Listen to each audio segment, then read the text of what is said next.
O silêncio tem um som. Normalmente, é pacífico. Mas na sala de audiências 4B, naquela terça-feira de manhã, o silêncio soava como a lâmina de uma guilhotina prestes a cair. Rodrigo Andrade achou que o som que ouvia era a vitória. Ele riu, uma risada fria e cortante, enquanto o martelo batia, selando um acordo de divórcio que deixava sua esposa, Natália, com nada além da roupa do corpo. Ele se virou para sua amante, sorrindo, achando que tinha realizado o assalto perfeito de um casamento. Ele não viu o homem de cabelos grisalhos se levantar na última fileira. Ele não sabia que sua vitória era, na verdade, sua sentença de execução. E ele definitivamente não sabia quem era o pai de Natália de verdade. Rodrigo Andrade ajustou os punhos de seu terno italiano sob medida, capturando seu reflexo no vidro impecável de sua sala com vista panorâmica. 34 anos, vice-presidente sênior de vendas da Vanguarda Logística e, a partir daquele dia, um homem livre. Ou seria, ao meio-dia. Ele pegou o telefone, discando o número que memorizara melhor do que o próprio CPF. Está feito? A voz de Bianca ronronou do outro lado da linha. Ela era mais jovem, mais afiada e muito mais exigente do que Natália jamais fora. Bianca era um tubarão de salto alto, o tipo de mulher que combinava com a ambição de Rodrigo. Natália? Natália era uma Golden Retriever, leal, dócil e, no fim das contas, entediante. Estou indo para o fórum agora, disse Rodrigo, olhando para o horizonte de São Paulo. Meu advogado diz que é certeza absoluta. Temos o pacto antenupcial, temos as provas da incompetência financeira dela, e temos o juiz. O juiz Carvalho odeia casos de pensão alimentícia. Vou sair de lá com a casa, a carteira de investimentos e os carros.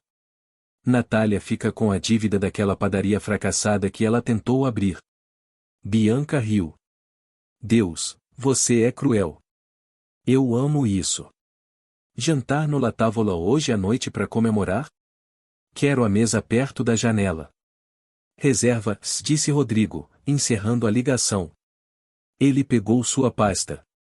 Sentia-se invencível. Por 5 anos ele havia tolerado Natália. Ela era doce, claro. Fazia um lagarto ao molho madeira excelente e mantinha a cobertura deles impecável, mas lhe faltava visão. Quando Rodrigo falava sobre expansão agressiva de mercado ou vender ações a descoberto, Natália perguntava sobre o dia dele ou falava sobre a horta comunitária onde era voluntária. Ela era simples, e Rodrigo havia crescido além do simples. Ele havia arquitetado cuidadosamente esse divórcio ao longo de 6 meses. Havia movido ativos para empresas de fachada offshore sob o pretexto de expansão dos negócios. Havia manipulado as contas conjuntas deles para parecer que Natália gastava dinheiro de forma irresponsável, quando na verdade ele estava desviando tudo para uma conta em nome de Bianca. Havia pintado o quadro de uma esposa parasita e incompetente, e de um marido esforçado e sofredor. E naquele dia, o sistema jurídico iria emoldurar esse quadro em ouro. Quando chegou ao fórum, seu advogado, um tubarão chamado Ricardo Bastos, estava esperando. Ricardo Bastos não era barato. Cobrava mais por hora do que a padaria de Natália faturava em um mês, mas valia a pena. Pronto para cortar o cordão, Rodrigo? Perguntou Ricardo, ajeitando a gravata. Mais do que pronto. Ela está aqui? Lá dentro, sentada com um cara de defensor público. É patético, sinceramente. Ela nem contratou um especialista. Rodrigo zombou. Ela provavelmente não teve como pagar. Cancelei os cartões de crédito dela semana passada. Eles empurraram as pesadas portas de mogno da sala 4B. O ar estava parado, cheirando a cera de piso e infelicidade. Do lado esquerdo do corredor, sentava-se Natália. Ela usava um vestido cinza simples, o cabelo preso em um coque desalinhado. Ela parecia cansada, menor do que ele se lembrava. Ao seu lado, sentava-se seu advogado, um rapaz que parecia recém-saído da faculdade de Direito, remexendo em uma pilha de papéis prestes a desabar. Olha só para eles. Rodrigo sussurrou para Ricardo enquanto se sentavam à mesa de mogno. Cordeiros pro abate. Mas Rodrigo deixou passar um detalhe. Na última fileira da galeria pública, sentado nas sombras, longe dos poucos estagiários e balconistas entediados, estava um homem mais velho. Ele usava um paletó de tweed que parecia ter 3 décadas, remendado nos cotovelos. Segurava um boné nas mãos, os nós dos dedos enrugados pela idade. Parecia um zelador aposentado, ou talvez um fazendeiro que tivesse entrado no prédio errado. Rodrigo olhou para ele uma vez, descartou-o como um qualquer, e voltou sua atenção para a bancada do juiz. Ele não fazia ideia de que aquele ou qualquer na última fileira era a única pessoa na sala que realmente importava. Todos de pé, bradou o oficial de justiça. O juiz Carvalho entrou, sua toga preta esvoaçando. Era um homem conhecido pela impaciência.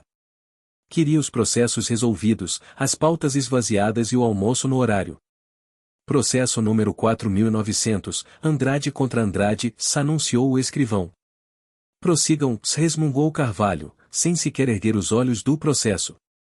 Ricardo Bastos se levantou, abotoando o paletó com um gesto teatral.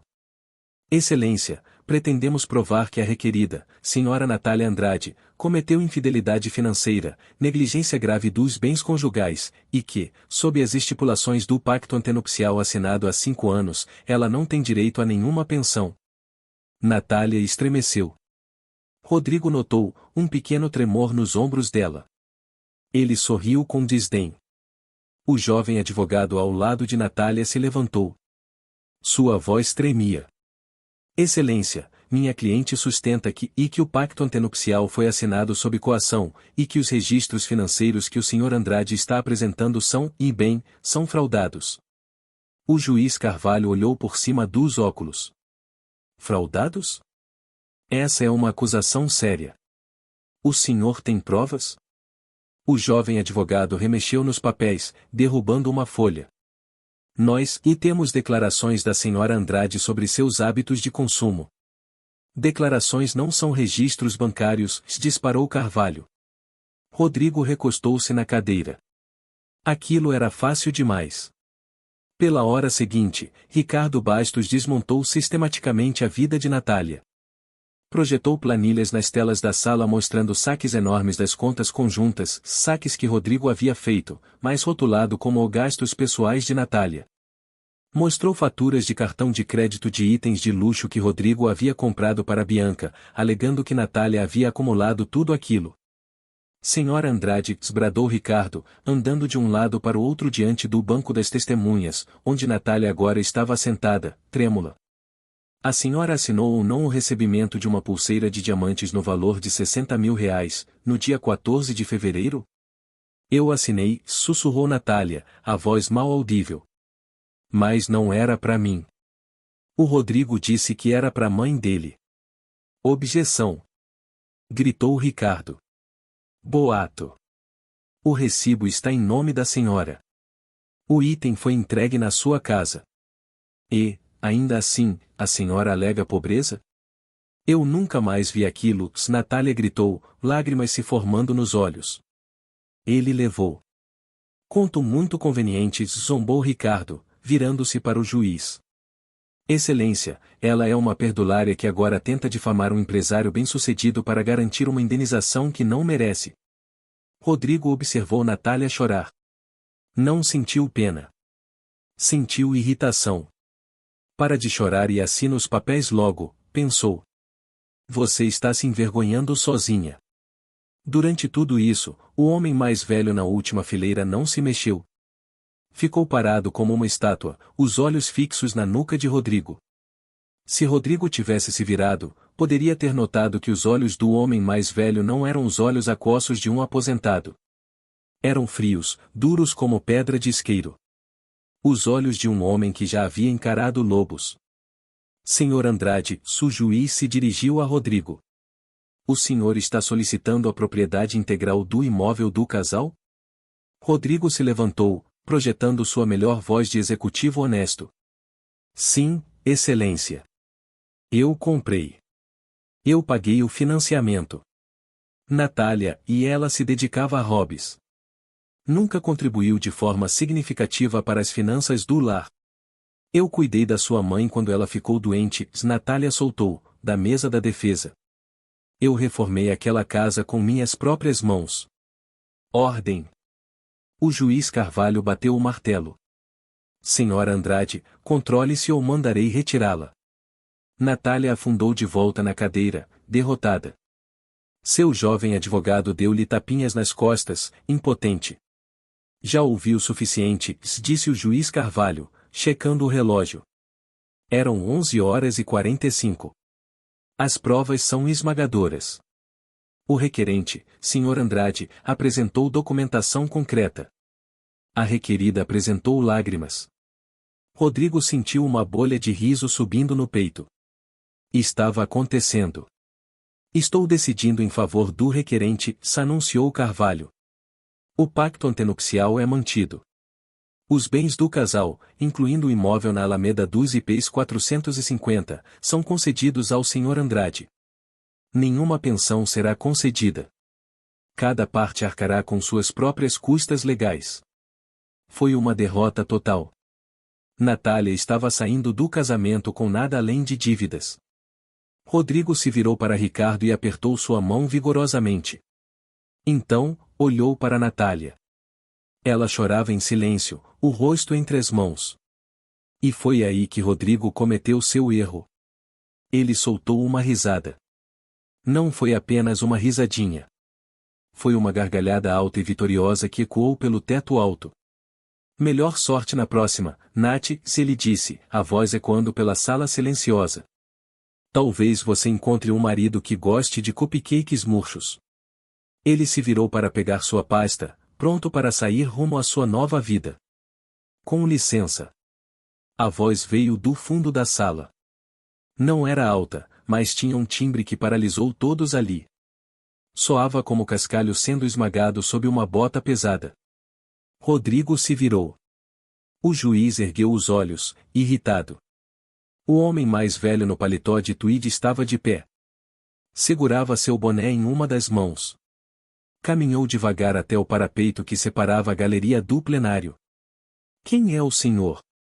Exigiu o juiz Carvalho. Esta é uma sessão fechada. Espectadores devem permanecer em silêncio. Não sou espectador, disse o homem mais velho. Ele abriu o pequeno portão de madeira e entrou no plenário. O oficial de justiça foi até o cinto, dando um passo à frente para interceptá-lo. Senhor, precisa recuar, avisou o oficial. O homem mais velho ignorou o oficial. Caminhou direto passando por Rodrigo, ignorando-o completamente, e parou diante de Natália. Colocou uma mão pesada e calejada no ombro trêmulo dela. Já parou de chorar, passarinha? O homem mais velho perguntou, gentilmente. Natália ergueu os olhos, arregalados. Pai. O que você está fazendo aqui? Eu falei para não vir. Eu não queria que você visse isso. Rodrigo piscou. Pai. Ele olhou novamente para o homem mais velho. Sabia que o pai de Natália se chamava Arthur. Natália o havia mencionado algumas vezes, dizia que ele morava numa fazenda no Rio Grande do Sul, que vivia isolado. Rodrigo havia presumido que ele era algum peão falido ou fazendeiro fracassado. Nunca se dera ao trabalho de conhecê-lo. Por que se daria? Rodrigo Andrade não perdia tempo com os Joões ninguém ou do interior. Eu perguntei quem é o senhor. Bradou o juiz Carvalho, o rosto ficando vermelho. Oficial, retire este homem. O homem mais velho se virou para encarar o juiz. Não parecia intimidado. Parecia entediado. Meu nome, disse o homem mais velho, a voz projetando-se claramente sem microfone, é Arthur Serra. E acredito, juiz Carvalho, que o senhor está sentado numa cadeira que minha fundação pagou. A sala ficou em silêncio total. Rodrigo franziu a testa. Serra? Era um sobrenome comum. O juiz Carvalho congelou. Ele apertou os olhos para o homem. Arthur? Serra? E? Arthur, continuou o homem, tirando um papel dobrado do paletó surrado, sou também o homem que detém o gravame principal sobre o imóvel que o senhor acabou de conceder a este cavalheiro. Ele apontou displicentemente para Rodrigo. Do que ele está falando? Rodrigo sibilou para Ricardo. Ricardo estava olhando fixamente para o homem mais velho, o rosto perdendo a cor. Rodrigo, cala a boca. Por quê? Porque, Ricardo sussurrou, a voz tremendo, se esse for o Arthur Serra, estamos em apuros muito sérios. Senhor Serra, a voz do juiz Carvalho havia mudado. A arrogância se fora, substituída por um tom cauteloso, quase temeroso. Eu não sabia que o senhor estava em São Paulo, nem que tinha qualquer ligação com este caso. Eu procuro manter um perfil discreto, disse Arthur, caminhando em direção à bancada. Jogou o papel dobrado sobre a mesa do juiz. Prefiro minha fazenda. Vacas não mentem, ao contrário de advogados. Ele lançou um olhar para Ricardo Bastos, que de repente parecia querer se enfiar debaixo da mesa. Qual é o significado disso? Exigiu Rodrigo, o temperamento aflorando.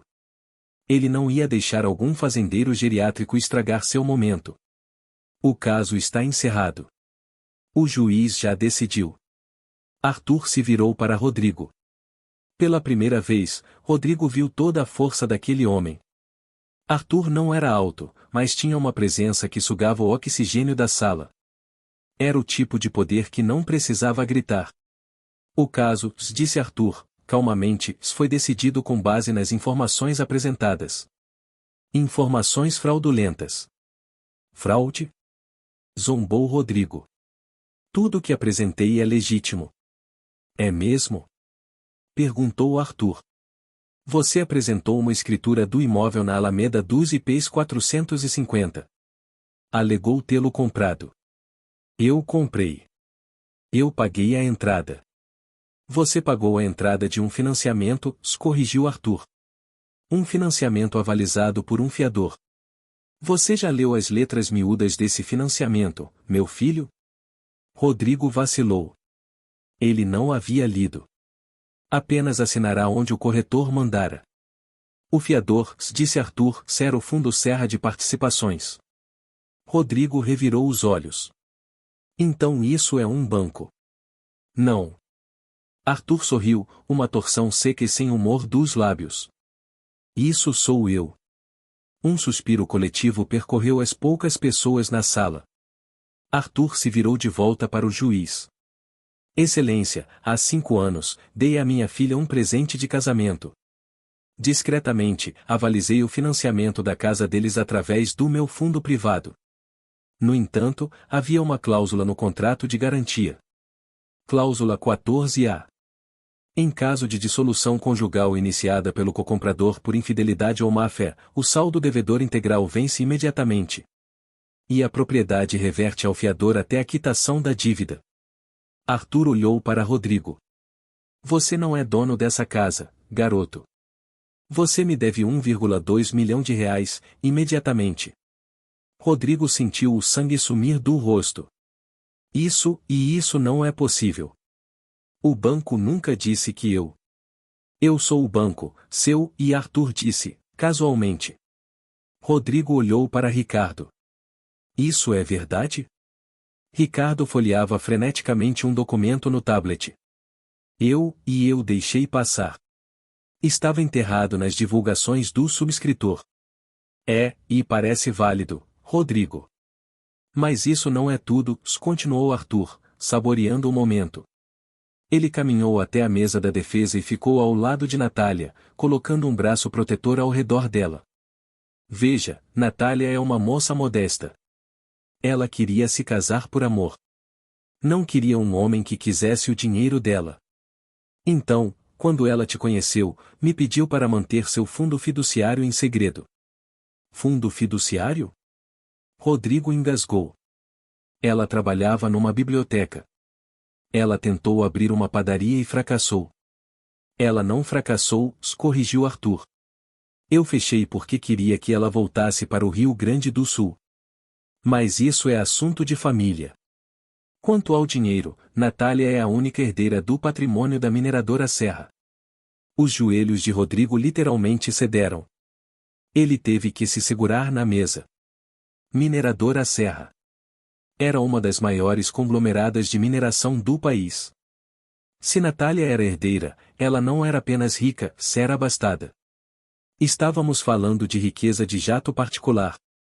E ele acabará de se divorciar dela por causa de algumas centenas de milhares de reais e uma amante que trabalhava num balcão de maquiagem. Agora, disse Arthur, a voz baixando uma oitava, tornando-se perigosa, você tentou deixar minha filha na miséria. Você zombou dela. Você riu dela. Você a atraiu. Arthur puxou outro documento do paletó. Meus investigadores têm te seguido há 3 meses, Rodrigo. Temos as transferências bancárias para as Ilhas Cayman. Temos os recibos do apartamento que você alugou para a senhorita Bianca Duarte. E temos provas de que você tem desviado dinheiro da sua própria empresa, a Vanguarda Logística, para financiar seu estilo de vida. O coração de Rodrigo parou. Isso é mentira. É mesmo? Arthur olhou para o fundo da sala. Oficiais? As portas se abriram novamente. 2 oficiais da Divisão de Crimes Econômicos entraram, seguidos por um homem que Rodrigo reconheceu instantaneamente, o CEO da Vanguarda Logística, o Sr. Henrique Dutra. O Sr. Dutra parecia furioso. Rodrigo Andrade, Dutra cuspiu, você está demitido, e eu vou processá-lo. Rodrigo olhou ao redor, desesperado. 5 minutos atrás, ele era um homem livre, um divorciado rico, um vencedor. Agora as paredes estavam se fechando. Espera, Rodrigo gaguejou, olhando para Natália. Nath, amor, por favor. Isso é um mal-entendido. Eu estava confuso. Eu ainda te amo. A gente pode resolver isso. Natália se levantou devagar. Enxugou as lágrimas. Olhou para o homem que amara por 5 anos, o homem que acabará de rir da sua dor. Olhou para o pai, que assentiu, encorajando. Rodrigo, disse Natália, a voz firme pela primeira vez naquele dia. Você não me quis. Você quis um troféu. E você não quis uma parceira. Você quis uma vítima. Ela pegou a sentença de divórcio que o juiz havia assinado. Você queria o divórcio, ela disse. Você venceu. Parabéns. Arthur Serra deu um passo à frente, bloqueando a visão de Rodrigo sobre Natália. Ele olhou para os policiais. Ele é todo de vocês, cavalheiros. O clique das algemas não foi o clique metálico que Rodrigo tinha visto nos filmes. Foi um som mecânico e áspero de catraca, que vibrou pelos antebraços. Era apertado, desconfortavelmente apertado, comprimindo a pele delicada dos pulsos e pressionando contra o tecido caro da camisa social sob medida.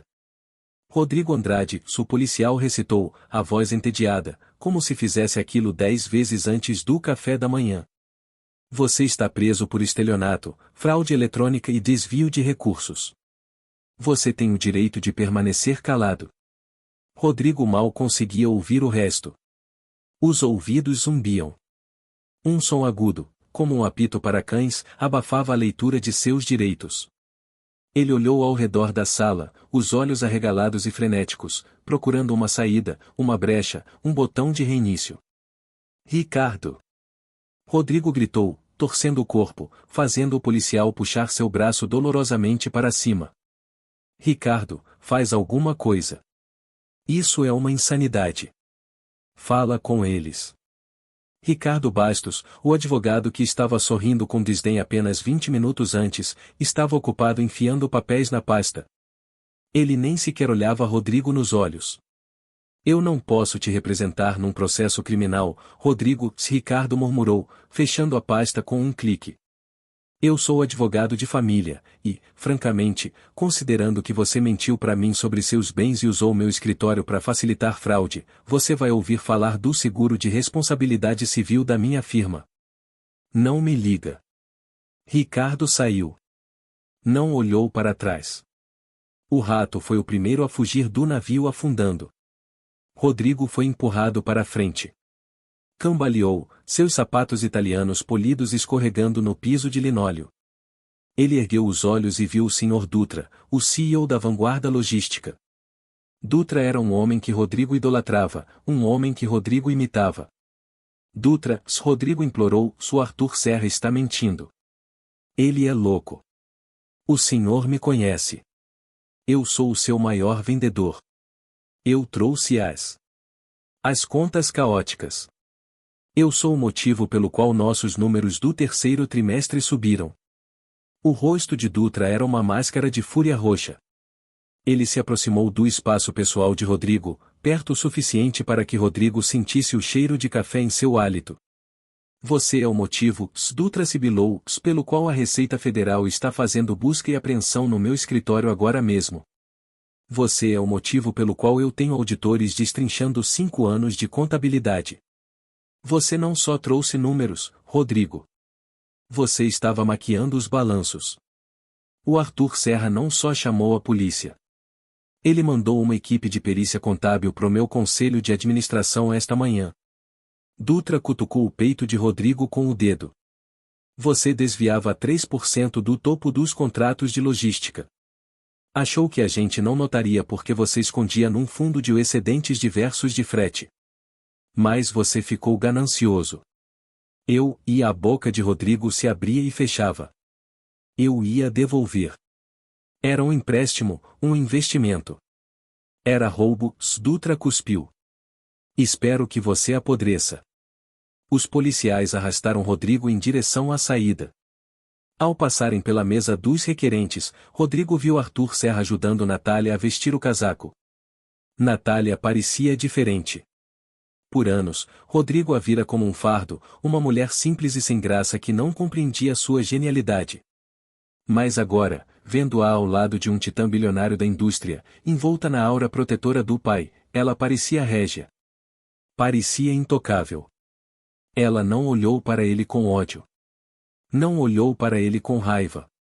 Olhou para ele com pena. E aquilo doeu mais do que as algemas. Nath, Rodrigo choramingou. Arthur Serra deu um passo à frente novamente, um escudo humano de tu e de vontade de ferro. Tirem ele da minha frente, Arthur ordenou aos policiais. A caminhada da sala de audiências até a viatura foi a milha mais longa da vida de Rodrigo. Ele esperava uma saída discreta. Esperava sigilo. Afinal, aquilo era um tribunal civil. Mas Arthur Serra não fazia as coisas pela metade. Quando as portas duplas do fórum se abriram, os flashes o cegaram. Havia câmeras por toda parte. Telejornais locais, revistas de negócios, até alguns paparazzi.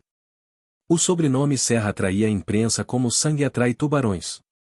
A manchete não era apenas o vendedor local preso, ou a manchete era o genro do magnata da mineração Arthur Serra é preso por fraude milionária. Senhor Andrade, é verdade que o senhor desviou dinheiro para financiar uma amante? Rodrigo, olha aqui. O senhor sabia que sua esposa era herdeira?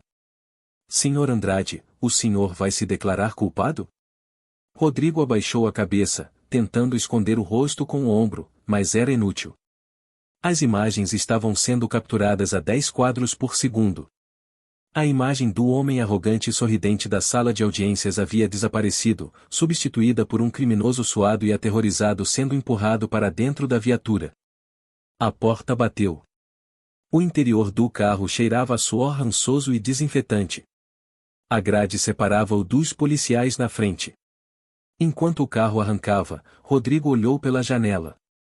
Viu Natália e o pai descendo os degraus do fórum. Não estavam cercados pela imprensa. Os repórteres davam a Arthur um espaço amplo, respeitoso e temeroso. Uma limusine preta reluzente parou no meio-fio. Um motorista abriu a porta. Natália entrou. Ela não olhou de volta para a viatura. Desapareceu atrás do vidro fumê, sumindo da vida de Rodrigo tão completamente quanto um fantasma. Rodrigo encostou a cabeça no vidro gelado da viatura. Seu coração martelava um ritmo frenético contra as costelas. Isso é um erro, ele disse a si mesmo. Eu consigo resolver isso. Eu sou o Rodrigo Andrade. Eu sempre venço. Só preciso fazer algumas ligações. Só preciso chegar a um telefone. Ele ainda não sabia que sua sequência de vitórias havia acabado. Os dados estavam viciados contra ele desde o momento em que ele riu na cara de Arthur Serra. A cela de detenção na 19ª delegacia era um contraste gritante com a sala com vista da vanguarda logística. As paredes eram pintadas num tom deprimente de bege institucional, descascando nos cantos. O vaso sanitário era uma paródia de aço inoxidável da privacidade, no canto. O banco era de concreto duro e frio. Rodrigo tinha sido processado, tirado impressões digitais, tirado foto. Sua gravata, cinto e cadarços tinham sido removidos, deixando-o desalinhado e frenético, a calça cara caindo em torno da cintura. Ele estava sentado ali havia 3 horas. Toda vez que a pesada porta de metal se abria, ele pulava, esperando que fosse um advogado, mas eram apenas policiais trazendo mais bêbados ou pequenos ladrões. Finalmente, um policial bateu nas grades. Andrade, você tem direito a um telefonema. Aproveita bem. Rodrigo se levantou apressado. Foi conduzido até um telefone na parede. Ele tinha um único número na cabeça. Não a mãe, ela só ia chorar. Não Ricardo, ele havia deixado sua posição clara. Bianca. Bianca Duarte. O amor da sua vida. Ou pelo menos o amor do seu estilo de vida atual. Bianca era esperta. Bianca era hábil. Bianca tinha contatos na cidade. Ela saberia o que fazer. Ela tinha acesso à conta secreta nas Ilhas Cayman. A que ele havia dado a senha dela, só por precaução. Havia quase 2 milhões de reais lá. O suficiente para fiança. O suficiente para fugir. Seus dedos tremiam enquanto ele discava o número dela. Toque. Toque. Toque. Alô. A voz dela estava ofegante, apressada. Havia barulho de fundo. O som de zíperes, o tilintar de objetos duros. Bi. Graças a Deus, Rodrigo suspirou, apoiando a testa na parede fria. Amor. Escuta. É um pesadelo. Um pesadelo total. Eu fui preso. Eu sei, disse Bianca. A voz dela não era carinhosa. Era seca. Eu o vi no noticiário. O pessoal do site de fofoca já tem o vídeo de você sendo empurrado para dentro do carro. Você está horrível, Rodrigo. Não importa como eu estou, Rodrigo sibilou. Escuta. Você precisa pegar o dinheiro. Acessar a conta. A conta nas Ilhas Cayman. Transfere o dinheiro da fiança para a delegacia. Eu preciso sair daqui para resolver isso. Eu preciso falar com o Dutra. Houve uma pausa na linha. Então o som de uma mala sendo fechada. Rodrigo, Bianca disse, a voz caindo num tom que ele nunca tinha ouvido antes. Era o tom de uma estranha. Eu não consigo acessar a conta das Ilhas Cayman. O quê? Por quê? Você esqueceu a senha? É. Não, Rodrigo. Eu não esqueci a senha. A conta está congelada. Rodrigo sentiu o sangue sumir da cabeça. Congelada. Isso é impossível. É offshore. É intraçável. Nada é intraçável quando o Arthur Serra está envolvido, disse Bianca. Eu recebi uma ligação da Polícia Federal há 1 hora. Eles têm a conta sinalizada como proventos de atividade criminosa.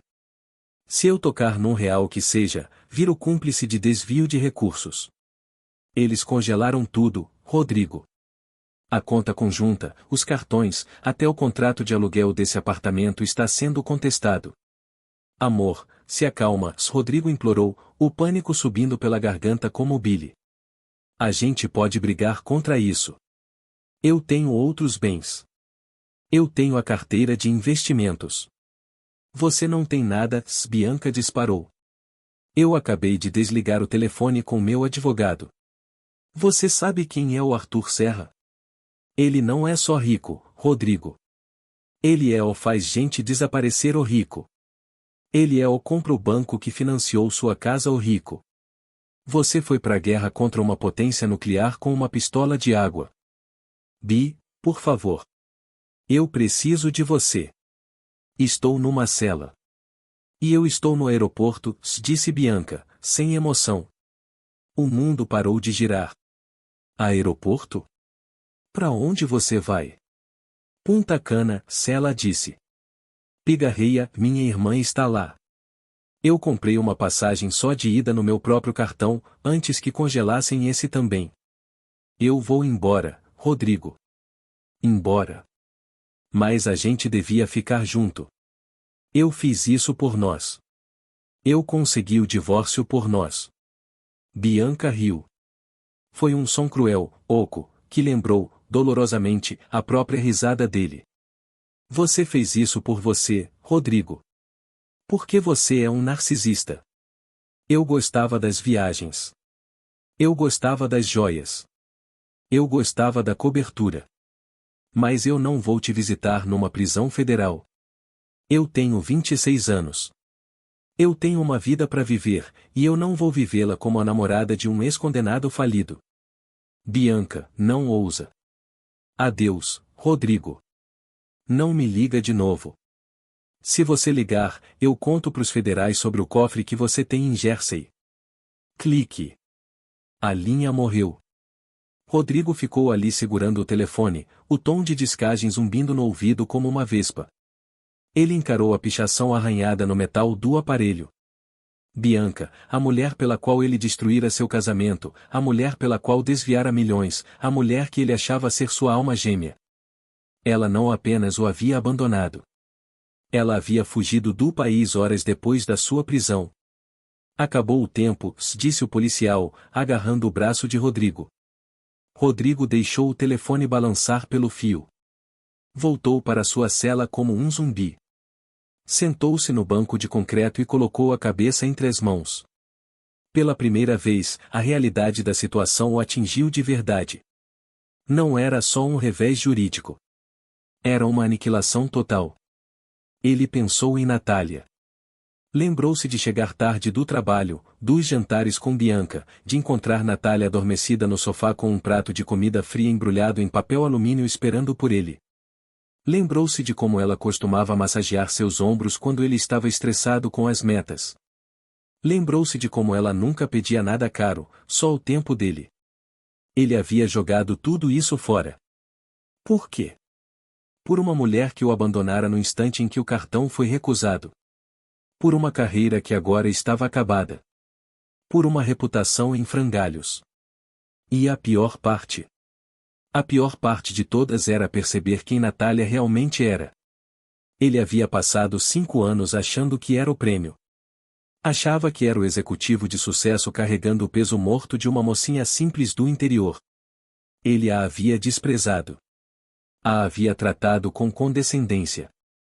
Enquanto isso, ela estava sentada em cima de um império de mineração.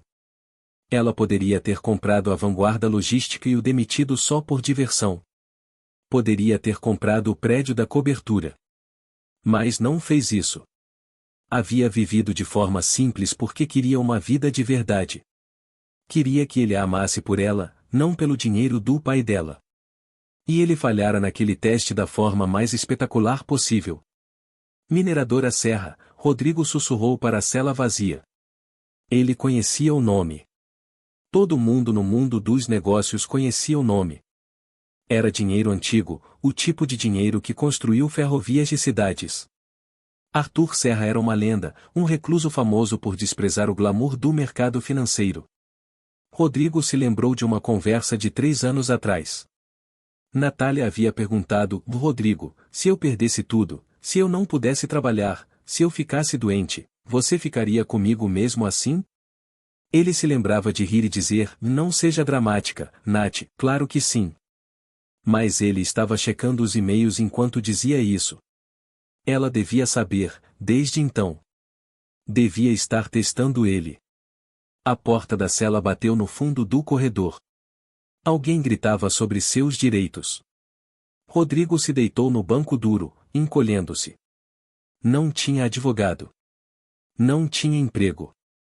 Não tinha amante. Tinha 1,2 milhão de reais em dívida com o ex-sogro, e enfrentava de 10 a 15 anos numa penitenciária federal.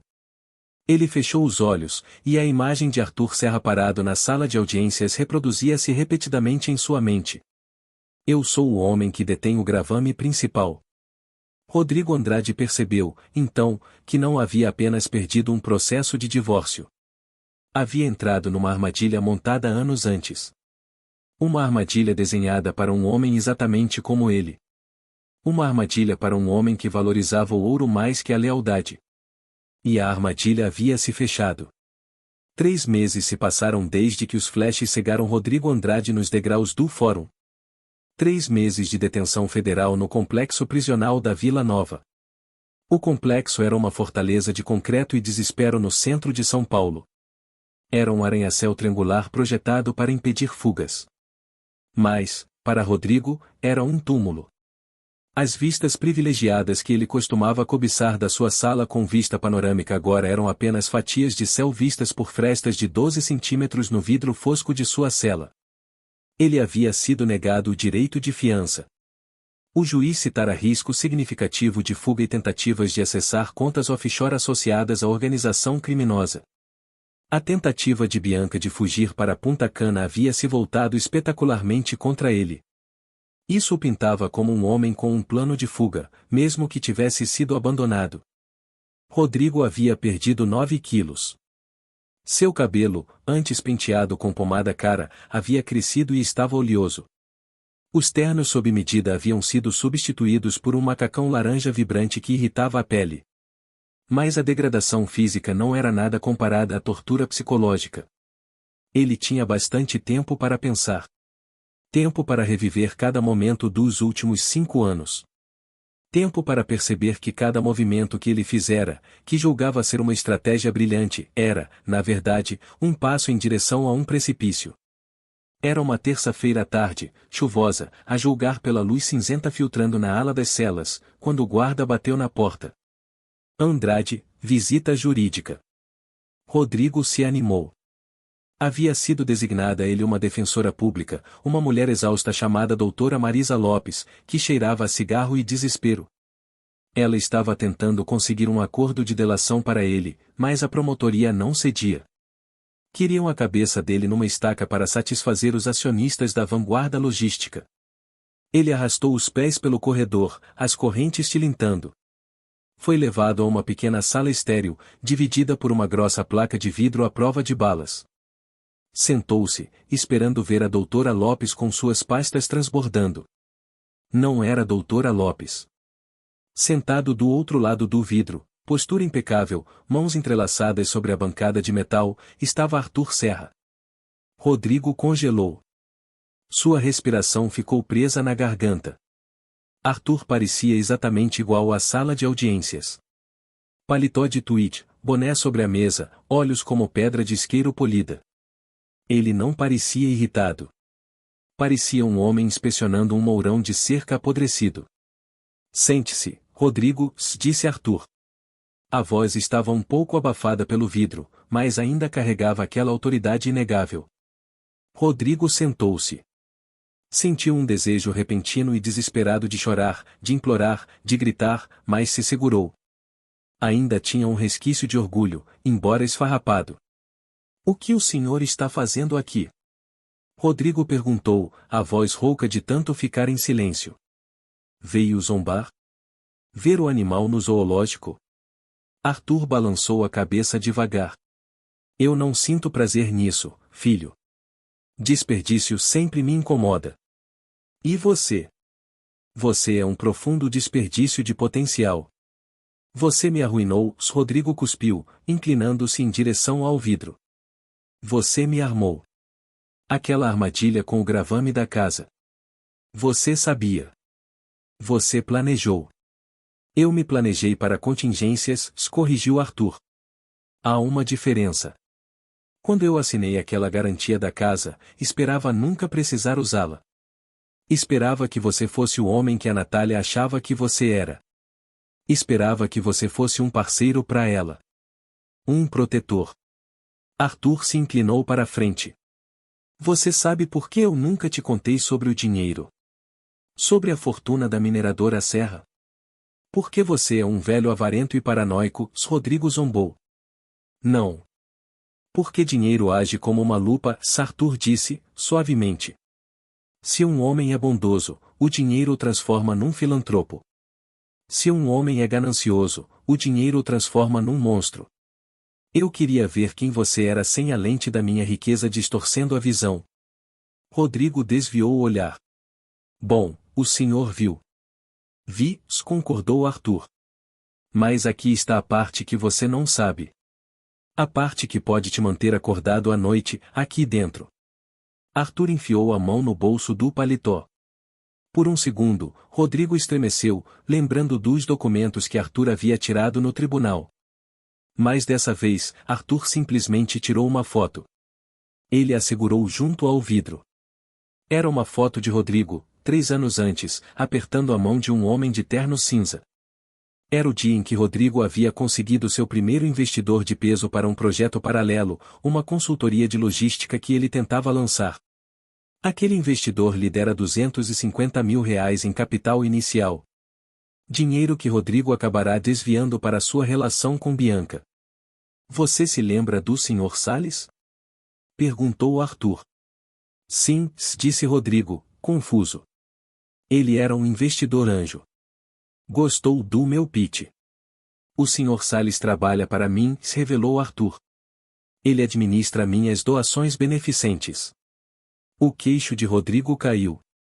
Eu te dei aquele dinheiro, Rodrigo, disse Arthur. Eu vi que você estava inquieto. Vi que você queria construir algo seu. A Natália me contou que você se sentia sufocado na vanguarda. Então, através de um intermediário, te dei R$ 250 mil. Sem condições. Eu queria ver o que você faria com uma oportunidade. Isso era o seu dinheiro? Era um teste, disse Arthur. Se você tivesse usado para construir o negócio, para trabalhar duro, para criar algo real, eu teria revelado tudo. Teria te dado as boas-vindas ao Império Serra. Teria te entregado as chaves do reino, Rodrigo. Você tem o carisma. Você tem a garra. Você poderia ter comandado a mineradora Serra um dia. Arthur baixou a foto, mas você não construiu o negócio. Você usou o dinheiro para alugar um carro esportivo. Usou para pagar jantares para mulheres que não eram sua esposa. Você pegou um presente destinado a construir um futuro, e usou para destruir seu presente. Rodrigo encarou a mesa. O peso da revelação era esmagador. Ele não havia apenas perdido o casamento. Não havia apenas perdido a casa. Havia perdido um destino. Ele poderia ter sido um CEO, um bilionário, um titã. Estava tudo planejado, esperando por ele mostrar apenas uma pontinha de integridade. E ele trocara tudo isso pelo aluguel de um carro e um caso com uma garota que o abandonara ao primeiro sinal de problema. Por que o senhor está me contando isso agora? Rodrigo sussurrou, as lágrimas finalmente transbordando. Por que me torturar? Porque a Natália queria que você soubesse, disse Arthur, levantando-se. Colocou o boné de volta. Ela queria que você soubesse que você não foi derrotado por um pacto antenupcial. Você não foi derrotado por um advogado. Você foi derrotado pelo seu próprio caráter. Você teve o bilhete premiado da loteria no bolso por 5 anos, Rodrigo, e jogou tudo fora porque estava ocupado demais procurando trocado no chão. Arthur se virou para sair. Espera! Rodrigo gritou, batendo a mão contra o vidro.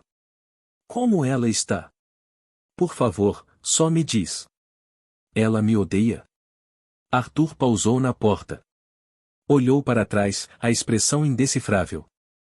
Ela não te odeia, Rodrigo. Ódio exige energia. Ela está indiferente. Ela está seguindo em frente. Ela encontrou sua luz de novo, agora que ela não está mais na sua sombra. A pesada porta de aço bateu, deixando Rodrigo sozinho no silêncio. O eco da porta soou exatamente como o martelo que encerrará sua vida. As estações haviam mudado em São Paulo. O vento cortante do inverno havia derretido na lama cinzenta do início da primavera, mas dentro do Tribunal Federal, o ar permanecia congelado. Rodrigo Andrade sentava-se à mesa da defesa, as mãos entrelaçadas com tanta força que os nós dos dedos tinham a cor de osso velho. Ele não se parecia em nada com o homem que rira no tribunal de divórcio 6 meses antes. A inclinação arrogante do queixo se fora, substituída por uma curvatura permanente. O cabelo, ante seu orgulho e alegria, estava ralo e opaco, crescido de forma desajeitada sobre a gola do terno barato que sua defensora pública havia conseguido para ele.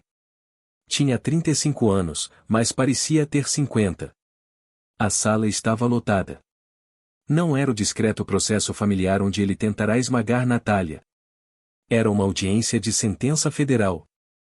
A galeria estava cheia de acionistas de rosto sombrio da vanguarda logística, funcionários que haviam perdido bônus por causa do desvio dele, e jornalistas famintos pelo capítulo final do escândalo do genro dos Serra.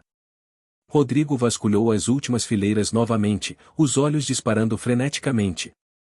Estava procurando um lampejo de cabelo loiro. Estava procurando Natália. Ele disse a si mesmo que queria pedir desculpas, mas, no fundo, nos cantos escuros e honestos de sua mente, sabia a verdade. Queria que ela o salvasse. Queria que a mulher que ele chamara de chata e simples usasse seus bilhões para fazer aquele pesadelo parar. Mas a última fileira era um mar de estranhos. Natália não estava lá. Ela não havia enviado uma carta. Não havia enviado um advogado. Não havia sequer enviado uma maldição. Ela simplesmente o apagara. Todos de pé, bradou o oficial de justiça, a voz ecoando pelas paredes de Mogno. A juíza Holanda entrou. Era uma mulher formidável, de cabelos grisalhos de aço e olhos que já haviam visto todas as variedades da ganância humana. Ela se sentou, ajustou os óculos e olhou para Rodrigo como se ele fosse uma mancha numa bancada imaculada. Senhor Andrade, a juíza Holanda começou, a voz calma e aterrorizante. Ouvimos as declarações da promotoria. Vimos a perícia contábil. O senhor se declarou culpado de 3 acusações de fraude eletrônica, uma acusação de desvio de recursos e uma acusação de lavagem de dinheiro. Ela fez uma pausa, deixando as acusações pairarem no ar. Sim, meus 20 anos na magistratura, se ela continuou, inclinando-se para a frente, já vi homens roubarem por desespero. Já vi homens roubarem para alimentar suas famílias. Mas o senhor Andrade, o senhor roubou por soberba. O senhor roubou porque acreditava ser mais esperto do que todos na sala. O senhor olhou para uma esposa que oferecia lealdade, e viu um degrau. Olhou para uma empresa que te deu uma carreira, e viu um cofrinho. Rodrigo estremeceu. Cada palavra parecia um golpe físico. Sua defensora pediu clemência, disse a juíza Holanda, olhando para a exausta defensora ao lado de Rodrigo. Ela argumenta que essa é sua primeira infração, que o senhor já perdeu sua reputação. Mas eu não vejo remorso no senhor Andrade. Vejo apenas arrependimento por ter sido pego. Rodrigo tentou se levantar, dizer algo, mas as pernas pareciam de chumbo. Excelência, e ele gaguejou. Levante-se, ela ordenou. Rodrigo se levantou às pressas, balançando levemente. Rodrigo Andrade, pelos crimes cometidos contra a vanguarda logística e pela manipulação financeira fraudulenta de bens conjugais, eu o condeno a 12 anos em uma penitenciária federal. Um suspiro percorreu a galeria. 12 anos. Era pesado. Era uma vida inteira. O senhor não será elegível para liberdade condicional por pelo menos 10 anos, se acrescentou Holanda, martelando o último prego no caixão. Além disso, fica determinado o pagamento de indenização no valor de 8,4 milhões de reais. Seus vencimentos serão penhorados pelo resto de sua vida profissional, até que essa dívida seja quitada com as vítimas e com o Fundo Serra. Bang! O martelo bateu. O som foi definitivo. Era o som de uma porta pesada se fechando sobre o mundo que Rodrigo Andrade conhecera. Levem-no embora, disse a juíza, já abrindo o próximo processo. Enquanto os oficiais federais se aproximavam, algemando as mãos de Rodrigo atrás das costas, ele olhou pela última vez para as portas da sala.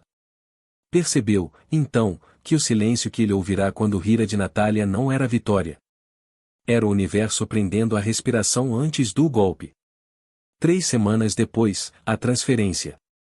A viagem de ônibus até a penitenciária federal em Catanduvas foi longa, cheirando a fumaça de diesel e corpos sem banho. Rodrigo estava sentado, acorrentado ao banco, olhando pela janela os campos passando. Não tinha ninguém para ligar. Bianca Duarte havia desaparecido no vento, supostamente vivendo do que restava de suas joias numa cidade litorânea, provavelmente caçando seu próximo alvo. Seus amigos do clube haviam bloqueado seu número no dia em que a notícia estourara. Ricardo Bastos, seu advogado tubarão, enfrentava suas próprias audiências de cassação e ameaçara processar Rodrigo por honorários não pagos. Rodrigo olhou para seu reflexo no vidro do ônibus.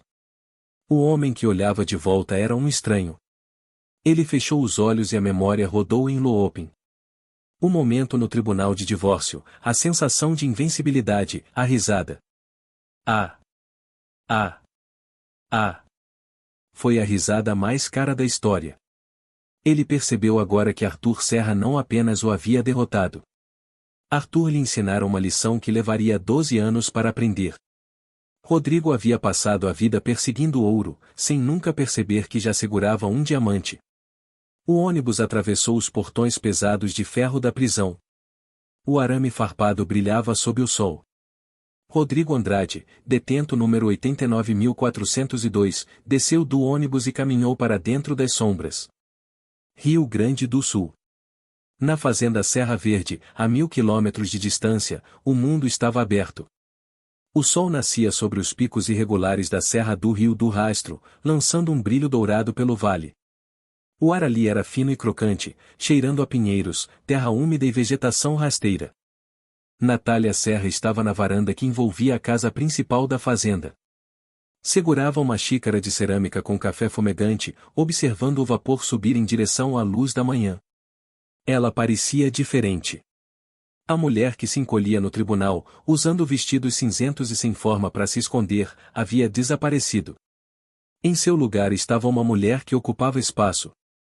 Vestia jeans escuros ajustados, botas de montaria de couro gastas de trabalho de verdade, e um casaco de lã grosso. Seu cabelo, que ela costumava manter num coque apertado porque Rodrigo dizia que cabelo solto era desleixado, caía em ondas douradas suaves pelas costas. Ela respirou fundo, enchendo os pulmões com o ar limpo da montanha.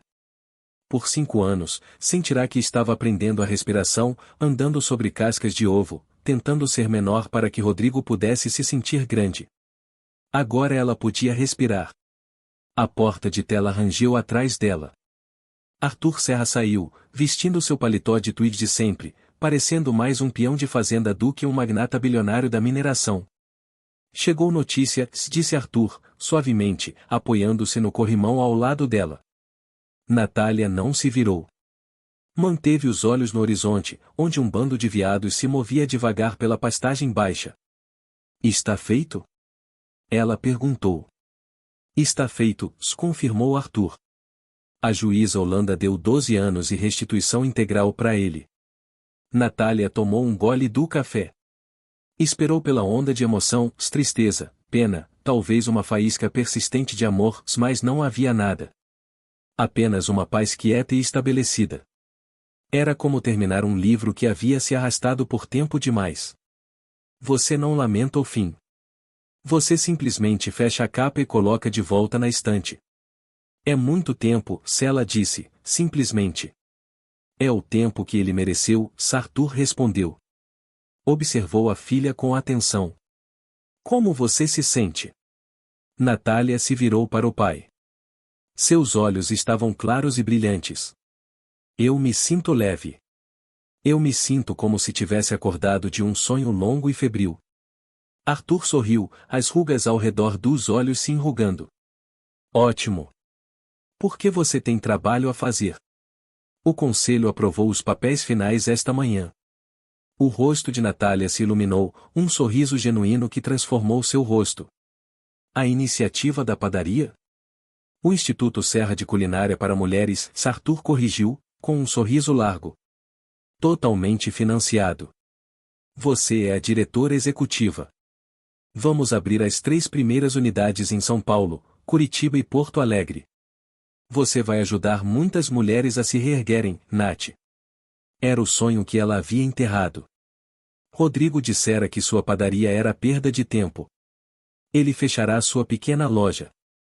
Agora ela ia usar o império que ele cobiçara para construir um legado que sobreviveria a todos eles. Ela pegaria mulheres que haviam sido descartadas, subestimadas, quebradas, e daria a elas um jeito de construir suas próprias vidas. Estou pronta, disse Natália. Quero começar segunda-feira. Segunda-feira? Arthur riu. Tira o fim de semana, querida. Vai dar um passeio a cavalo. Natália pousou a xícara no corrimão. Lá embaixo, no cercado, um garanhão preto, uma besta magnífica chamada Obsidiana, relinchou, sentindo sua presença. Você tem razão, Sela disse. Ela pulou por cima do corrimão da varanda, aterrissando suavemente na grama alta, exatamente como fazia quando era adolescente, antes da cidade dos ternos e das mentiras. Aonde você vai? Arthur gritou, embora já soubesse. Pro topo da serra. Ela gritou de volta, começando a correr. Quero ver a vista do alto. Ela correu em direção aos cavalos, sua risada carregando-se pelo vento. Não era uma risadinha polida e contida. Era um som alto, alegre e desinibido que ecoava pelas montanhas. Rodrigo Andrade estava sentado numa cela de concreto de 2 por 3 metros, olhando para uma parede cinza, mas Natália Serra estava voando. Ela deu um chute no garanhão, lançando-o num galope, cortando as planícies abertas do Rio Grande do Sul, cavalgando rumo a um futuro que era, finalmente, completamente seu. E essa é a história de como Rodrigo Andrade aprendeu a lição mais difícil de todas. Você nunca sabe quem está de verdade sentado na última fileira do tribunal. Rodrigo achou que tinha vencido o jogo, mas não percebeu que estava jogando contra um homem que era dono do tabuleiro. Ele perseguiu o ouro de tolo e perdeu um diamante, provando que a arrogância é o luxo mais caro do mundo. Natália não apenas teve sua vingança, ela recuperou sua vida, nos lembrando que, às vezes, a melhor vingança não é o ódio.